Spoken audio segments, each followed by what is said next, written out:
So when I start to do this, again, I'm not going to start her on a great big circle where I don't have control of her.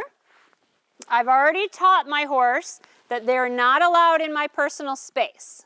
So a lot of all that practice of stay out of my space comes in really handy when we start working the horse on a circle.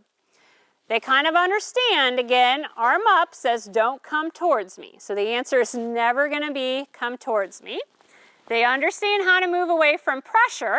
So if I start using my lead rope in that little circle, she understands to start moving her feet, okay? So she did a nice job there of moving her feet.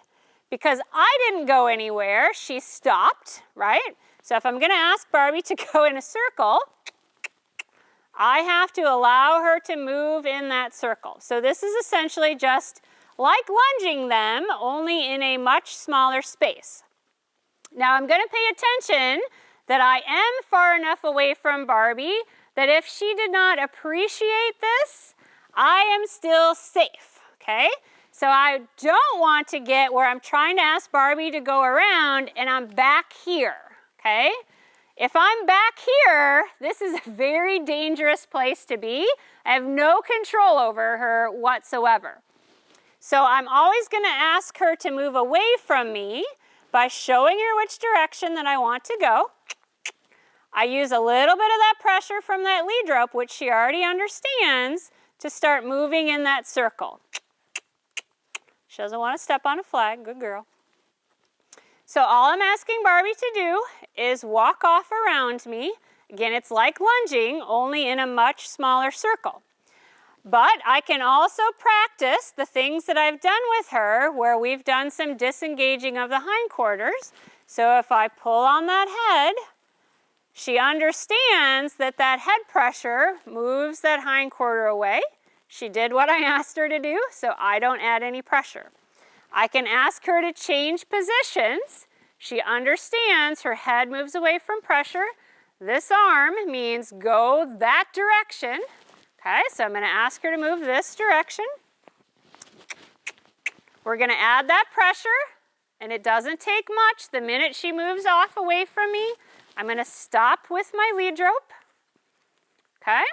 And she's going around. I don't have to add any more motion with my lead rope because she already understands that, okay?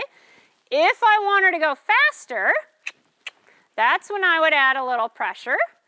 The minute she does what I ask her to, I stop, okay? So I shouldn't have to keep begging Barbie to go around. I asked her to go forward. She's doing what I asked her to. If I put a little pressure on that halter, she stops and faces me. So it's pretty important that they understand, again, how to move away from pressure, how to follow a pull on their halter, how to bend their head and neck, how to get out of me swinging lead ropes. So how to get me to stop swinging a lead rope is always do the right thing, and I will stop moving that lead rope. Does that make sense? If she doesn't go the speed I want her to, I can speed her up by using a little bit more swing of that lead rope. If I want her to slow down, we'll stop using that lead rope. And again, if I pull, she should just follow that pull and disengage their hindquarters. So we want them to do all of that fairly well before we ever get on them, okay? So before I would get on the horse, I would make sure it understands how to yield its head and neck softly to the side. I would make sure she understands how to disengage her hindquarters. Good girl.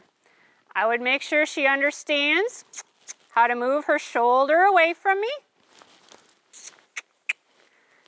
and get out of my space. Those are all little pieces that I want to see her do. And I also want her to always just stay away from me, okay? She's never allowed to come into my space. I am always allowed to come in and rub on Barbie if I want, but she is not allowed to come ask me to pet her, run into me, etc. Anytime she does something like that, I'm going to use one of those basic little maneuvers that we already did to say, no, You have to respect my space and stay out away from me.